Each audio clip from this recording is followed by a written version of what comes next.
আপনারা জানেন যে সুপ্রিম কোর্টে আইপ্যাক মামলার আজকে শুনানি ছিল, যেখানে সলিসিটর জেনারেল যে বক্তব্য রেখেছেন সেখানে তিনি বলছেন যে প্রচুর পুলিশ নিয়ে ঘটনাস্থলে উপস্থিত হয়েছিলেন মমতা বন্দ্যোপাধ্যায়। মাঝপথে কম্পিউটার থেকে ব্যাকআপ নেওয়া থামিয়ে দেয় পুলিশ, ইডির নেওয়া নথিও নিয়ে চলে যান পুলিশ আধিকারিকরা। আমি আরো বিস্তারিত জানবো, কথা বলবো। বিজেন্দ্র সিংহ আমাদের প্রতিনিধি রয়েছেন। আজকে তুমি আগেই জানিয়েছিলে যে সলিসিটর জেনারেল তার বক্তব্য রাখবেন, কি বললেন তিনি আজ সুপ্রিম কোর্টে? দেখো, একটা পয়েন্টে এখন ডিবেট হচ্ছে। এর আগে যারা আপত্তি করছিলেন তাদের বক্তব্য কোর্ট শুনেছে কি এই পিটিশন যেটা নিয়ে এসে ইডি সুপ্রিম কোর্টে সেটা গ্রহণযোগ্য কিনা। এর আগে সওয়াল করেছিলেন কপিল সিব্বল, মেনকা গোস্বামী, অভিষেক মনু সিংভিরা কি এটা গ্রহণযোগ্য নয়, সুপ্রিম কোর্টের আর্টিকেল 32-তে এটা শোনার প্রয়োজন নেই। আজকে তুষার মেহতা সেই প্রশ্নটাই জবাব দিচ্ছেন এবং তিনি বলছেন কেন কোর্টের শোনার প্রয়োজন রয়েছে। তিনি বলছেন আর্টিকেল 14-এ ফান্ডামেন্টাল রাইট রয়েছে সবারই, রুল অফ ল যেন সব জায়গায় থাকে, সেটা একটা ফান্ডামেন্টাল রাইট। এবং যেই অফিসাররা তদন্ত করতে গেছিলেন, যাদেরকে যেভাবে বাধা দেওয়া হয়েছিল, সেক্ষেত্রে তাদের রুল অফ ল লঙ্ঘন হয়েছিল এবং তাই তারা আর্টিকেল 32-তে সুপ্রিম কোর্টে দ্বারস্থ হয়েছেন। এবং তিনি উদাহরণ দিয়ে বলেন কি পশ্চিমবঙ্গে শুধু এই ঘটনা নয়, একটা প্যাটার্ন হয়ে গেছে পশ্চিমবঙ্গে। যখন সিবিআই রেড করতে গেছিল পুলিশ কমিশনারের বাড়িতে, সেই সময় মুখ্যমন্ত্রী গেছিলেন, সেখানে তাদেরকে বাধা দেওয়া হয়েছিল, তাদের জন্য তিনি ধর্নায় বসেছিলেন, সে কথাও তিনি বলেন। হাইকোর্টে যখন আইপ্যাকের মামলা শুনানি চলছিল সেই সময় কিছু আইনজীবীরা তিনি বললেন কি টিএমসি পন্থী আইনজীবীরা বা টিএমসি সমর্থকরা সেখানে এরম পরিস্থিতি করেছিলেন কি হাইকোর্টে শুনানিই হয়নি একদিন, সেটা তিনি তুলে ধরেন।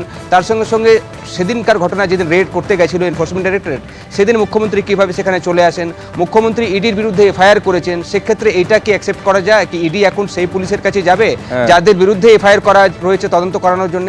তাই তারা চাইছেন সিবিআই তদন্ত করানো হোক এবং রুল অফ ল যে পশ্চিমবঙ্গে নেই সেটা তিনি বারবার তুলে ধরছিলেন।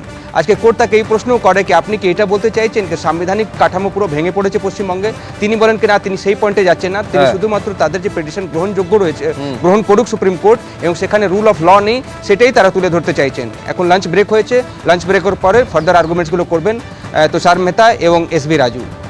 ধন্যবাদ বিজেন্দ্র। এই মুহূর্তে খবর পাওয়া যাচ্ছে দুপুর 1টা পর্যন্ত 62% ভোট পড়েছে। সকাল 7টা থেকে ভোট গ্রহণ পর্ব শুরু হয়েছে, অর্থাৎ প্রথম 6 ঘন্টায় 62% ভোট পড়েছে বলে খবর পাওয়া যাচ্ছে।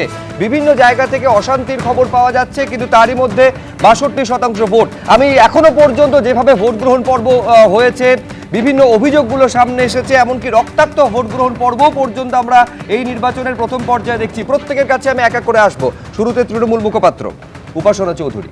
দেখুন, বিষয়টা হচ্ছে আমরা দেখতে পারলাম যে কিভাবে সিআরপিএফ থেকে শুরু করে তাদের সকল তাদের হাতে যা যা রয়েছে সকলকে দিয়ে মানুষজনদেরকে হেনস্থা করার ক্রমাগত চেষ্টা চলছে। একটা উদাহরণ আমি দিই, ঝাড়গ্রামের নয়াগ্রামে ব্লক গোপীবল্লভপুর 2-তে কিভাবে আমাদের যিনি তৃণমূল কংগ্রেসের বুথ সভাপতি ছিলেন তার মাথা ফাটিয়ে দেওয়া হয়েছে। তার নাম হচ্ছে রবীন্দ্রনাথ দা।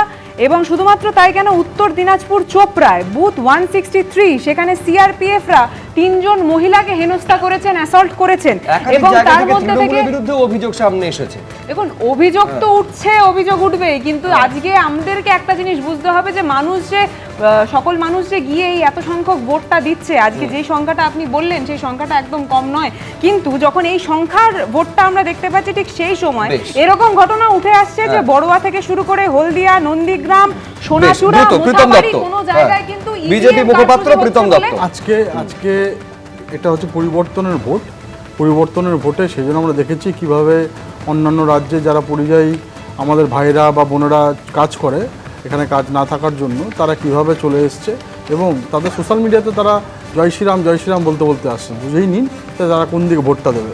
এবিপি আনন্দ, এগিয়ে থাকে, এগিয়ে রাখে।